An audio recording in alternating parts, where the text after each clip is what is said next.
Shalom Bapak Ibu saudara sekalian, puji Tuhan. Semua diberkati Tuhan hari ini, amin. Haleluya. Kembali kita bertemu dalam ibadah raya GKI Yesus Gembala Solo, Minggu 17 Mei 2020.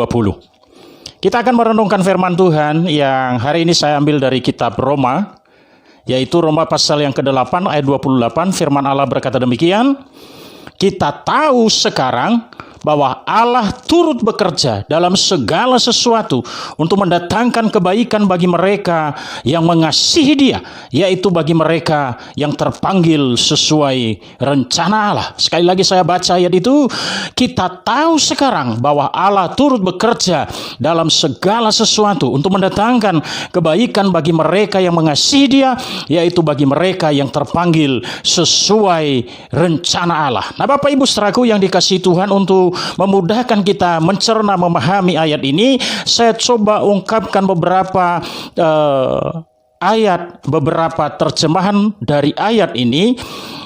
Yang pertama dari bahasa Indonesia sehari-hari, ayat ini berkata, Allah mengatur segala hal sehingga menghasilkan yang baik untuk orang-orang yang mengasihi Dia. Nah, terjemahan ini mengatakan bahwa Allah mengatur segala hal, segala peristiwa, semua hal yang terjadi dalam hidup kita. Allah bisa atur itu untuk menjadi kebaikan kita. Dalam terjemahan naskah kuno dikatakan demikian, segala hal menghasilkan yang baik bagi mereka yang mengasihi Dia. Artinya bahwa apapun yang terjadi dalam hidup kita, Tuhan bisa olah itu untuk menjadi kebaikan kita. Kemudian dalam terjemahan yang lain, ayat itu berkata begini, dan kita tahu bahwa segala sesuatu yang terjadi atas diri kita adalah untuk kebaikan kita, jika kita mengasihi Allah dan menyesuaikan diri dengan rencana-rencananya. Nah, terjemahan ini menjelaskan bahwa apapun yang terjadi dalam hidup kita, itu Allah bisa buat itu untuk menjadi kebaikan kita kalau kita sungguh-sungguh mengasihi Tuhan, dan agenda hidup kita harus sesuaikan dengan rencana Tuhan. Satu terjemahan yang terakhir yang bisa saya ungkapkan kepada kita, ayat itu berkata, kita tahu bahwa Allah mengatur segala hal sehingga menghasilkan yang baik untuk orang-orang yang mengasihi Dia, yang dipanggilnya sesuai dengan rencana Allah. Jadi sekali lagi Bapak Ibu sekalian, Rasul Paulus menasihatkan bahwa dalam segala peristiwa yang terjadi dalam hidup saudara dan saya, apakah itu peristiwa yang baik atau peristiwa yang kurang baik, penderitaan, masalah, persoalan, kesulitan, kekurangan, dan lain sebagainya, termasuk sakit penyakit, Allah bisa atur itu, Allah bisa olah, Allah bisa buat, Allah bisa jadikan, Allah bisa ubahkan itu untuk menjadi berkat bagi saudara dan saya. Izinkan saya memberikan judul renungan kita, bahwa persoalan hidupmu dikelola oleh tangan Tuhan. Sekali lagi, bahwa persoalan hidupmu dikelola oleh tangan Tuhan. Bapak Ibu, sering sekali saya berkata, jangan pernah selesaikan masalah dengan cara kita sendiri, sebab bisa menimbulkan masalah yang baru. Artinya, biarkanlah Tuhan yang menyelesaikan setiap persoalan yang kita alami. Ada beberapa hal yang harus kita pahami dalam ayat ini Bapak Ibu sekalian. Yang pertama, bahwa Tuhan bisa mengolah, Tuhan bisa mengelola, Tuhan bisa mengubahkan, Tuhan bisa menjadikan, Tuhan bisa mengatur masalah, persoalan, penderitaan, kesulitan, dan kekurangan, bahkan sakit penyakit dalam hidup kita menjadi sesuatu yang menyenangkan dan membahagiakan bagi diri kita sendiri. Dan yang kedua, kita harus menyadari ayat ini adalah sebuah janji. Nah, janji Tuhan ini tentu bukan untuk semua orang. Ingat, bukan untuk semua orang. Sebab kenapa? Ayat itu berkata, bagi mereka. Artinya bagi kita, bagi saudara dan saya, bagi orang yang mengasihi Tuhan, bagi setiap orang yang mengasihi Yesus. Maka kalau saudara dan saya mau mengalami bagaimana Tuhan mengelola, mengatur, mengubahkan, dan menjadikan masalah penderitaan kita menjadi berkat dalam hidup kita, maka ada dua hal yang ini saya bagikan. Yang pertama, saudara dan saya harus tetap mengasihi Tuhan, bahkan di saat mengalami penderitaan yang hebat sekalipun. Yang kedua, saudara dan saya harus tanpa jemu-jemunya berserah kepada Tuhan. Bahkan di saat seolah-olah tidak ada pengharapan sekalipun, tetaplah berharap. Nah, Bapak Ibu saudaraku yang dikasihi Tuhan, untuk mengaplikasikan renungan ini, saya tergerak untuk memberikan kesaksian kepada Bapak Ibu saudara. Kesaksian yang pertama, gereja-gereja Tuhan di Indonesia tidak asing dengan yang namanya Francis Jane Crosby, yang lebih dikenal dengan nama panggilannya Fanny Crosby, seorang perempuan yang lahir di desa Western, daerah bagian utara kota New York, pada tanggal 24 Maret 1820. Di saat usia bayi ini baru 6 minggu, dia mengalami demam, kemudian dibawa ke dokter. Namun karena salah penanganan dokter, berdampak kedua matanya menjadi buta. Wah, Bapak Ibu sekalian, Bapak Ibu bisa bayangkan pedihnya hati ayah ibu Fanny Crosby. Tidak berhenti di situ, Bapak Ibu. Saat usia Fanny Crosby baru menginjak 6 bulan, di tahun yang sama ayahnya John Crosby meninggal dunia. Bertambahlah beban hidup ibunya Mary Crosby. Maka bayi kecil itu hanya diasuh oleh ibunya Mary Crosby dan neneknya Eunice Crosby. Tidak berhenti di situ penderitaan yang terjadi. Saat usia Fanny Crosby memasuki usia 5 tahun, anak ini kembali diperiksa, diusahakan pengobatan agar bisa melihat. Tetapi melalui pemeriksaan dokter, divonis matanya Fanny Crosby tidak bisa dioperasi dan kebutaannya bersifat permanen. Saudara, Bapak Ibu, bisa membayangkan hati Mary Crosby tersayat-sayat mendengar keputusan medis seperti itu. Sejak itu, gadis kecil ini menjalani hidupnya dalam kegelapan. Tetapi kekurangannya dalam penglihatan ternyata secara imajinasi diimbangi dengan kepekaannya untuk menulis puisi dan lirik lagu. Sepanjang hidupnya, Fanny Crosby telah menciptakan lagu-lagu perjuangan, lagu-lagu rohani Kristen, lagu-lagu yang membangkitkan iman.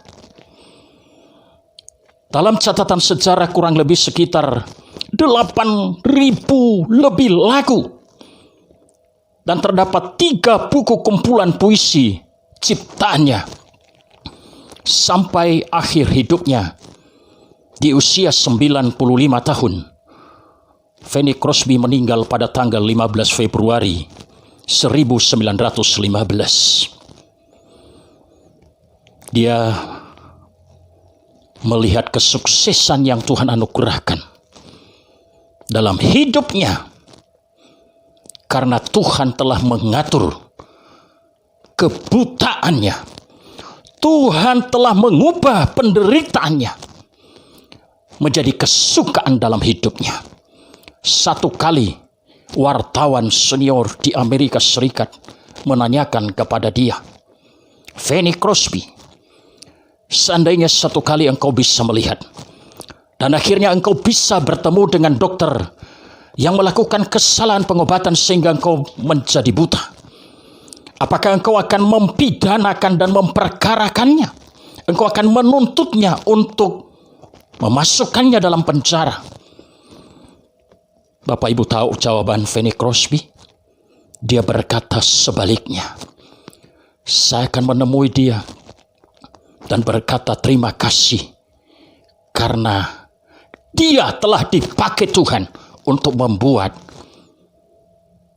Fanny Crosby buta. Sebab dengan kebutaan itu telah melahirkan banyak karya yang bahkan dikenang sampai hari ini. Satu kali pernah Fanny Crosby ditanya, "Seandainya besok saya ditawari untuk bisa melihat dunia ini dengan sempurna," maka Fanny Crosby berkata, "Saya tidak akan menerimanya. Saya mungkin tidak akan pernah bernyanyi memuji Tuhan jika saya lebih tertarik pada penglihatan yang lebih indah dan menarik." Beberapa judul lagu yang tidak asing bagi gereja-gereja di Indonesia. Sebuah judul lagu yang berkata, "Blessed Assurance." Kalau dalam kidung jemaat bisa ditemukan di nomor 392 dengan judul "Ku berbahagia, yakin teguh." Sedikit lirik lagu itu kita dengarkan. Ku berbahagia, yakin teguh, Yesus abadi, kepunyaanku.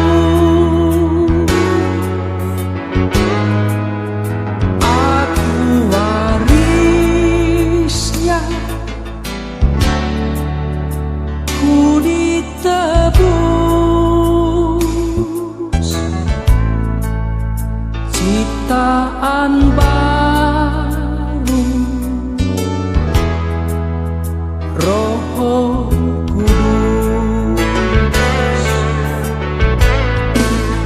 Aku bernyanyi bahagia,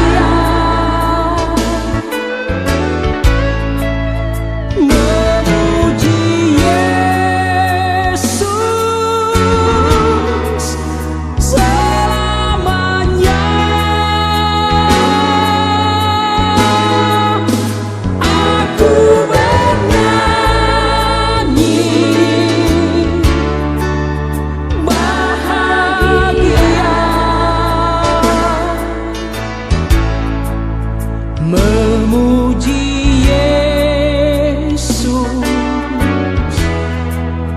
selamanya. Kemudian Bapak Ibu sekalian,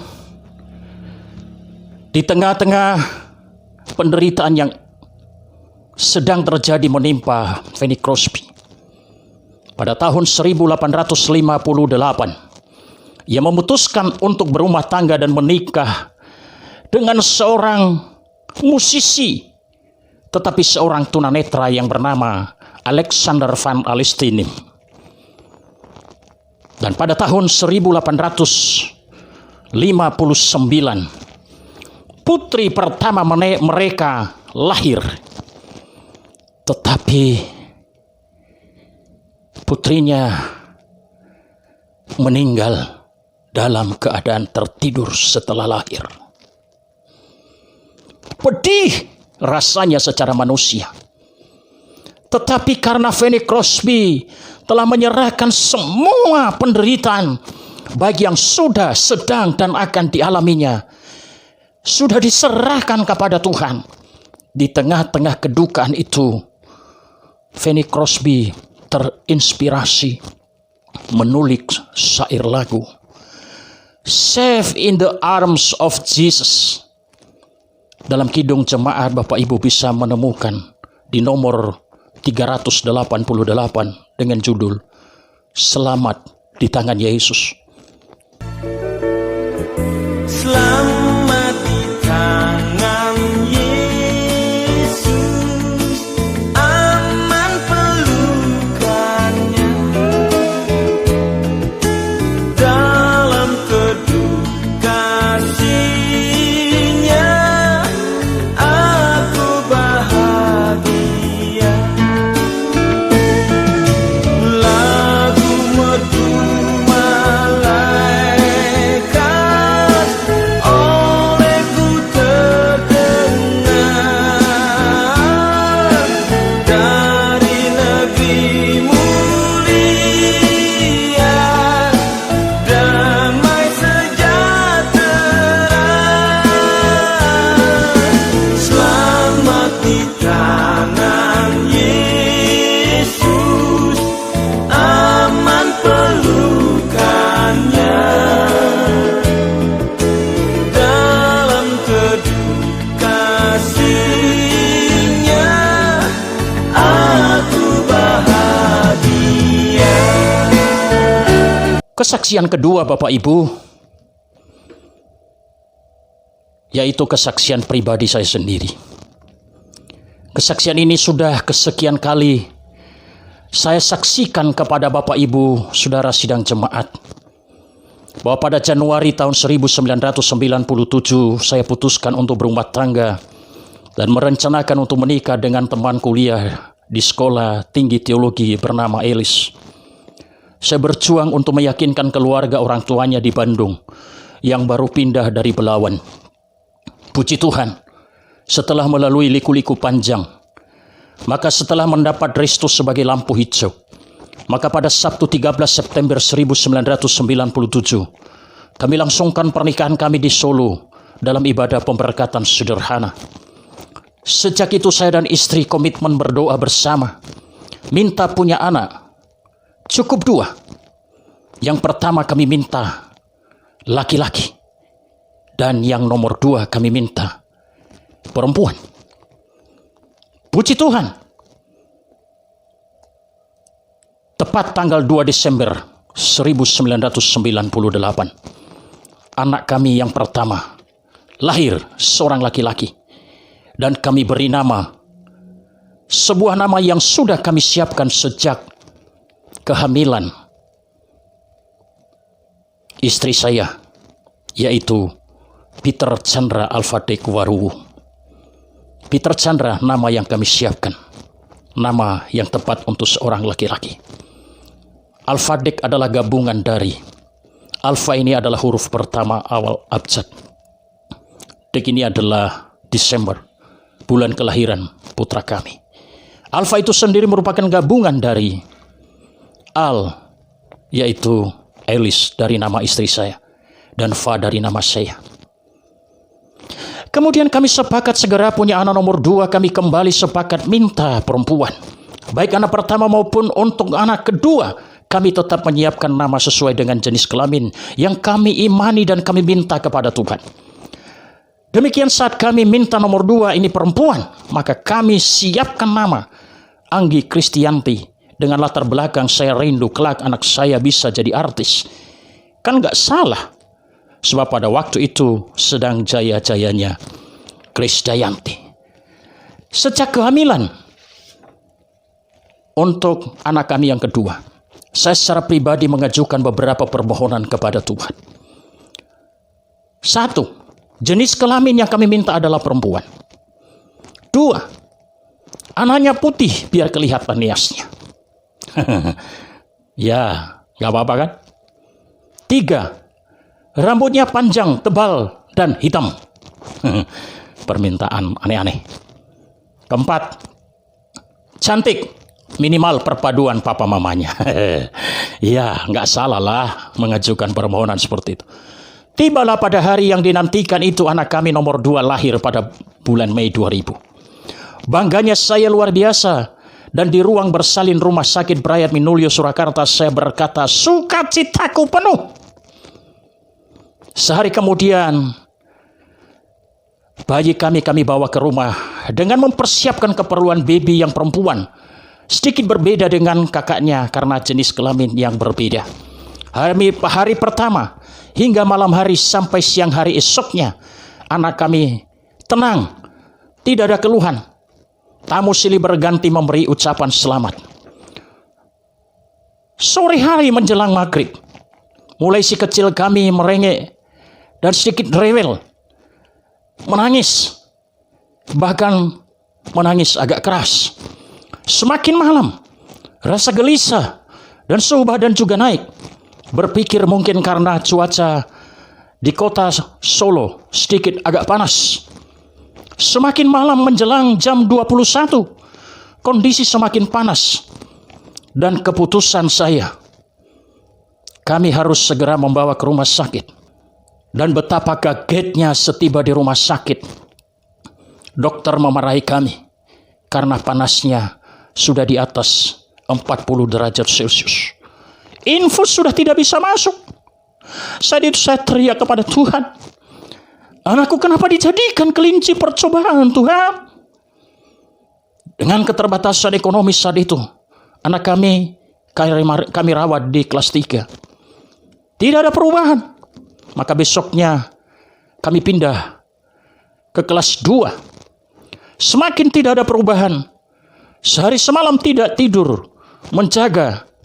Dan pada hari ke-6, kembali kami pindah di kelas 1 untuk perawatan lebih intensif. Tidak ada perubahan. Cenderung memburuk keadaan.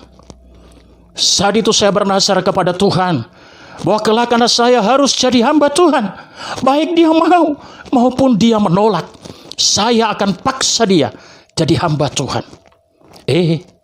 Bapak Ibu, besoknya dokter berkata, ini harus ditangani lebih intensif. Maka baiknya putri Bapak dipindahkan ke ruang ICU. Oh Bapak Ibu, ini berarti pertanda kondisi si kecil kami semakin memburuk. Saat itu satu butir obat seharga 300.000, itu tahun 2000. Saya nekat berikan tiap hari, tetapi keadaan bukan semakin membaik. Tibalah pada hari ke-10 sejak pagi hingga siang hari si kecil kami tenang. Hati kami pun menjadi tenang. Tetapi betapa tersentaknya kami semua ketika dokter minta dibelikan susu formula. Saya pergi beli dan istri saya mendapatkan penjelasan dari dokter jaga. Saat saya pulang, saya ditahan oleh dokter dan meminta saya pilih 2 alternatif. Yang pertama, bersedia dirujuk ke rumah sakit lain. Dan yang kedua, memilih berdoa saja untuk si kecil kami. Saya berkata, saya mau berdoa buat si kecil saya. Saat saya masuk, saya lihat gadis kecil saya lemah tak berdaya, tanpa busana. Wajah cantiknya memberikan senyuman manis. Saat saya pegang, dokter bantu saya untuk perlahan menyentuh. Sebenarnya pertanda anak kami sudah tidak ada. Saya tidak menangis. Saya doakan anak gadis saya penuh pasrah dan syukur buat peristiwa itu. Kami menunggu di ruang tunggu untuk mempersiapkan jenazah anak saya untuk kami bawa pulang. Saat di ruang tunggu itu, saya teriak kepada Tuhan. Saya berkata, Tuhan, Engkau tidak dengar doaku. Saya marah, kecewa, berontak, mulai memenuhi hati saya, menyalahkan keadaan, bahkan mau meninggalkan panggilan Tuhan. Peristiwa ini Mei 2000. Sampai kemudian satu kali, Juli 2004. Jadi antara Mei 2000, tahun 2000, sampai dengan Juli 2004, saya belum memahami maksud Tuhan di balik peristiwa itu. Tetapi tibalah pada Juli 2004, saat anak pertama kami masuk taman kanak-kanak. Dan ada rencana orang tua murid taman kanak-kanak untuk menjenguk anak salah seorang guru TK yang anaknya sakit sejak lahir, tidak pernah bangun dari tempat tidur. Sehubungan istri saya mengajar pagi, maka kami memilih berangkat sendiri pada sore hari. Betapa kagetnya saya saat melihat anak sang ibu guru TK. Anak itu terbaring di tempat tidur sejak lahir, padahal usianya sudah 7 tahun lebih. Seketika saya lihat itu, sepertinya ada yang menyadarkan saya, dan tanpa sadar saya meneteskan air mata. Dan saat itu teringat peristiwa meninggalnya gadis kecil kami, tahun 2000. Sembari saya berujar, Tuhan, aku nggak kuat. Aku nggak kuat. Terima kasih. Ampuni saya. Ampuni saya. Sejak itu, hati kami bisa menerima peristiwa pahit yang pernah terjadi itu. Bapak, Ibu, saudaraku, penderitaan, masalah, persoalan, kesakitan yang kita alami, akhirnya kami sadari, satu, Tuhan lebih sayang kepada gadis kecil kami. Dua, Tuhan tidak biarkan gadis kecil kami menderita selama hidup dalam dunia ini, hanya karena kami coba pertahankan. Ketiga, Tuhan punya maksud buat kami, agar kami bisa lebih survive dalam melayani, dan agar menjadi kesaksian yang memuliakan nama Tuhan. Bapak, Ibu, saudaraku yang dikasihi Tuhan, Fanny Crosby pada waktu mengalami penderitaan seumur hidupnya, dia serahkan kepada Tuhan dan tidak berhenti berharap bahwa Tuhan nyatakan maksud dan rencananya. Pada waktu saya belum bisa menerima, maka keadaan tidak pernah berubah. Berbeda setelah hati kami bisa menerima. Bapak, Ibu, ingat, dalam penderitaan, persoalan, dan kesukaran kita, Allah dapat mengolahnya, Allah dapat mengerjakannya, Allah dapat mengubahkannya, Allah dapat mengaturnya menjadi berkat bagi hidup kita. Bapak, Ibu, saudaraku yang dikasihi Tuhan, kalau saat ini engkau sedang mendengarkan renungan ini, dan kau mungkin berkata dalam hatimu, sudah tidak mampu lagi menghadapi masalah ini. Engkau sudah percaya kepada Yesus, tetapi mungkin engkau mulai malas berdoa, sudah tidak yakin akan pertolongan Tuhan, mulai kecewa, bahkan marah dengan Tuhan, kecewa dengan gereja, bahkan mungkin engkau marah dengan pendeta, dan bahkan mungkin engkau mulai memilih mundur dan meninggalkan Tuhan. Saya mau berteriak kepada saudara, tunggu. Mari saat ini bawa masalah dan persoalan, serta penderitaanmu, bahkan sakit penyakitmu, serahkan ke tangan Tuhan. Tangannya Yesus yang berlubang paku itu, biarkan dia yang mengelola, biarkan dia yang mengerjakan, biarkan dia yang merendah, biarkan dia yang mengatur, biarkan dia yang menenun persoalanmu. Lihat hasilnya. Pasti seperti ibu yang sedang merendah sebuah lukisan. Bagian belakang, saudara hanya bisa melihat benang yang carut-marut, kusut. Tetapi setelah selesai, saudara akan melihat lukisan yang indah dari tangan seorang ibu yang ahli merendah. Tuhanlah ahli yang merendah akan lukisan hidup saudara dan saya yang carut-marut itu, untuk menjadi pemandangan yang indah, sehingga nama Tuhan dipermuliakan. Saudara boleh dan saya menjadi berkat bagi banyak orang. Percaya dan yakin. Jangan putus asa dan tetap berpengharapan. Tuhan Yesus memberkati kita semua. Haleluya. Amin. Saya berdoa semua kita diberkati Tuhan. Puji Tuhan.